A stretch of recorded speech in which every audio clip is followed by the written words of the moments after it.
Assalamu alaikum and good morning. Dr. Rana, Dr. Syed, Dr. Ladma, the organizers of this conference. I really thank you. It's just a matter of great honor for me to be invited to this conference. And I'm also thankful to the honorable speakers who came before me. I benefited a lot from their insights. So I would like to offer my 2 cents in terms of my contribution to this conference. When Dr. Syed and Dr. Ladma contacted me to offer something, a keynote at that time with my PhD students, I was working on a brand new project, as they call part of the press. So I thought that maybe I should share the preliminary findings with you. The title, as you can read, is What Shapes Academics' Perspectives on Major Geopolitical Conflicts. How does this connect to this conference? I've got a few reasons. First of all, if you look at sustainability, given that this conference is on sustainability, I would like to refer all of us to SDG 16, which talks about sustainable peace, justice, and strong institutions. And there are many sub-clauses that sustainability cannot be achieved unless we are able to identify the triggers and reasons for conflict and how that conflict would be resolved. So that is the sustainable side. As far as the entrepreneurial side and the impact side of this paper is concerned, I would say that my PhD students and I, we have tried to use an innovative approach. We think that the conventional approaches, unfortunately, it is in front of you and all of us that the conventional approaches have not been able to resolve the conflicts, and therefore it is important for us to think outside the box. And I thought that maybe it is important that we can engage academics, faculty members and researchers at universities, whether in Qatar, whether in Pakistan or the UAE, showcasing how intellectual perspectives can be utilized to explore sustainable and impactful ways of interpreting and resolving a conflict. Okay, so here comes the introduction. As we know that in the 21st century, the conflicts, geopolitical conflicts, which are marked by geopolitical power dynamics, violence, and grievances, they dominate the global discourse. So it is important for us to examine how intellectual groups they perceive those conflicts, and their perspectives. We would like to understand that their perspectives can be utilized to influence public opinion and foster impactful solutions to the conflicts that the world is facing today. So this is an exploratory study. This, as you can see, is an innovative study. It breaks silence, and I'm using this word again, it breaks silence, and it breaks silence on the topic of increasing scholarly interest. And basically it examines the perspective of faculty members and researchers at universities in Pakistan on the 23-24 Israel-Palestine-Lebanon conflict. Okay, so what exactly are the 2 research questions that we are trying to, instead of being emphatic on this, we would like to take a more balanced, more thoughtful, more informed perspective of this, and the 2 argues which we try to investigate are: what are the dominant perspectives of Pakistani intellectuals, that is faculty members and researchers at universities in Pakistan on the 23-24 conflict, and number 2, what factors influence their perspectives. Okay, the context is known to everyone. Everyone knows that the current conflict which is currently happening in the Middle East, so therefore I will not spend a lot of time on the context, but I can go to what's happening. Pakistan has a colonial history. Pakistan became independent in 1947, so we were colonized by the UK for more than 100 years. So this colonial history then also, in a way, informs us to have a more informed understanding of what exactly is happening in the current era, which may be known as the new colonial era. Pakistan is strategically important as the only nuclear state in the Islamic world and the second largest Muslim majority nation in terms of population. While views of Arab and Western scholars on this topic are widely known, not much, there is a gap in our knowledge of how intellectuals in non-Arab Muslim majority countries view and interpret this conflict. So in this way, this research is in a way innovative. So theoretical insights, those of you who are, of course, research scholars and those of you who are doctoral students, of course, you would be interested in the framework which I will be using in this research, and the framework is right here in front of you.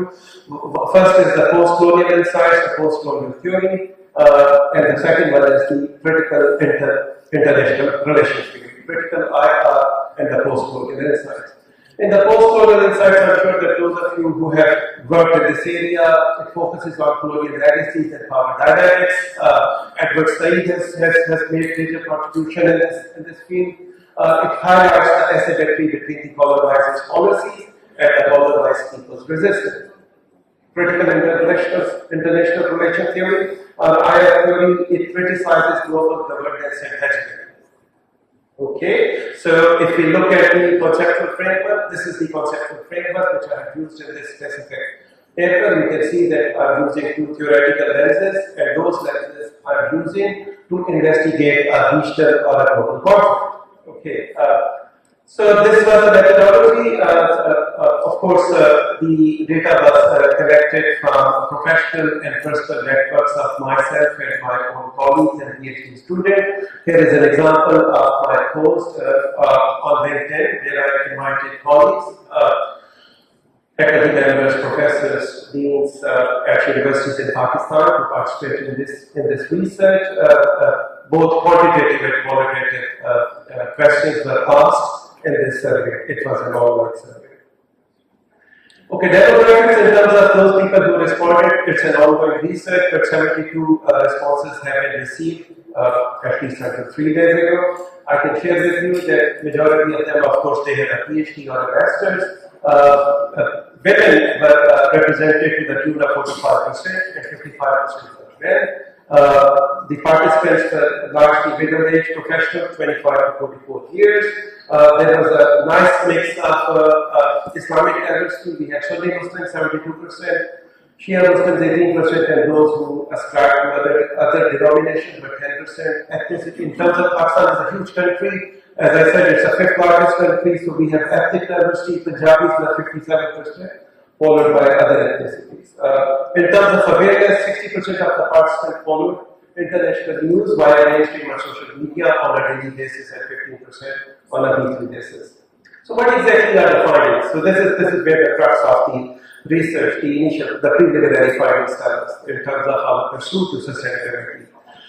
So the first thing is that 87% of the participants cited human rights as a key basis. So whereas the standard would be that it would be purely, for example, religious or Islamic influences on their opinions, here the majority of them they refer to human rights as a key basis of their opinion, and 68% refer to their religious identity and 68% to international law. So religious identity was there, but also was there a reference to international law.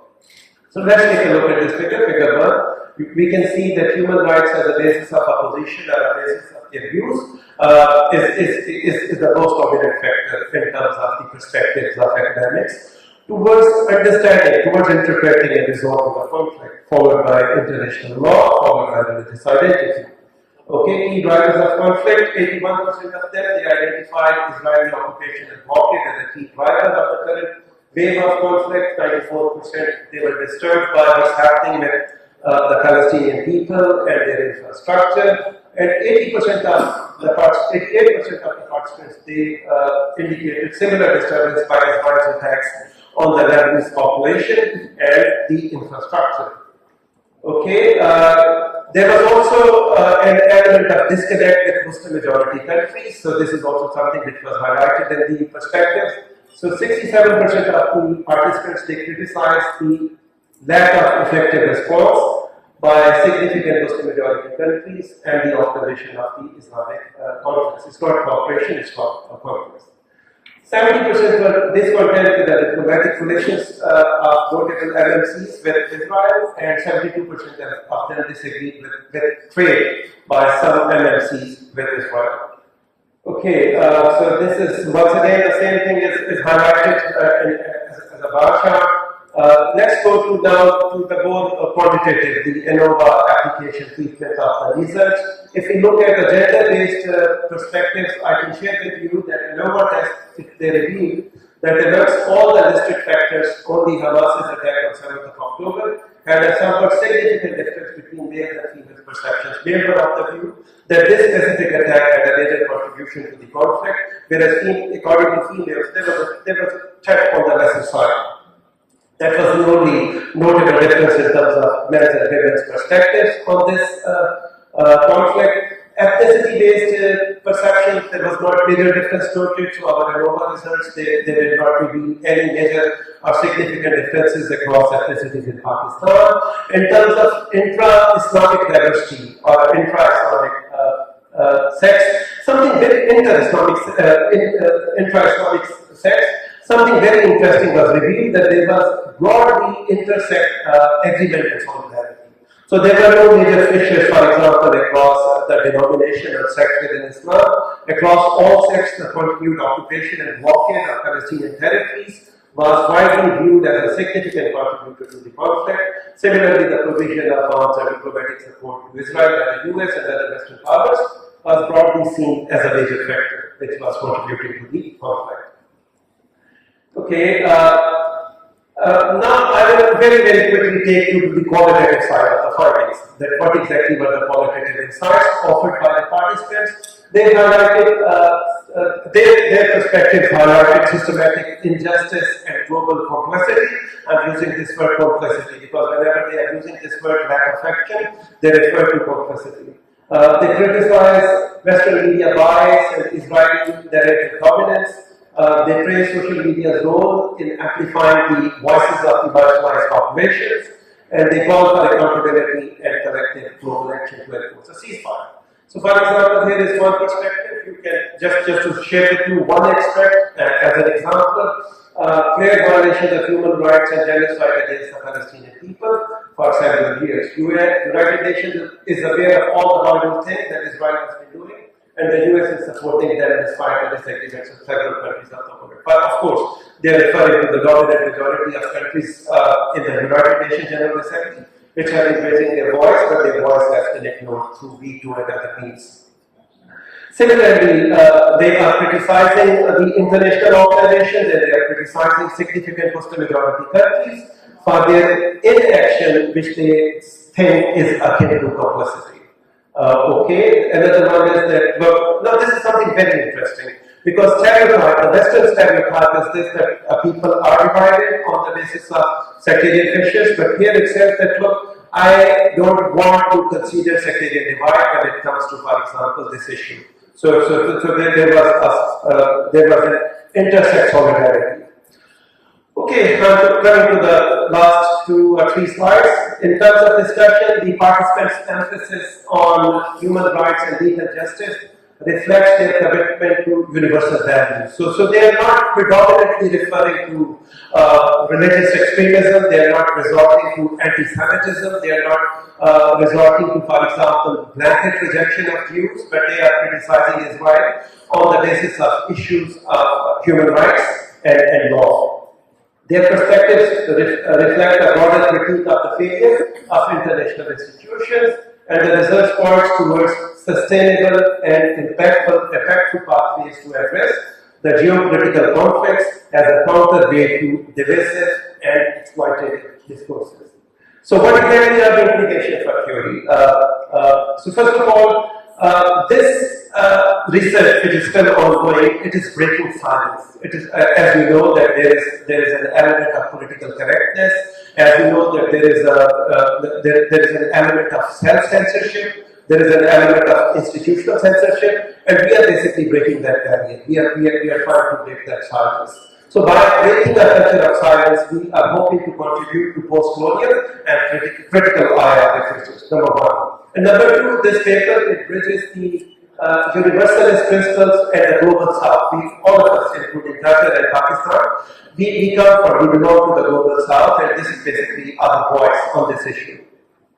In terms of practice, the participants' fluent and balanced understanding of the conflict can guide future initiatives to address systematic issues such as self-determination, displacement, and resource inequality. And policymakers in Pakistan and other nations can leverage these insights to revisit their approach to resolving the conflict in a meaningful, sustainable, and impactful manner.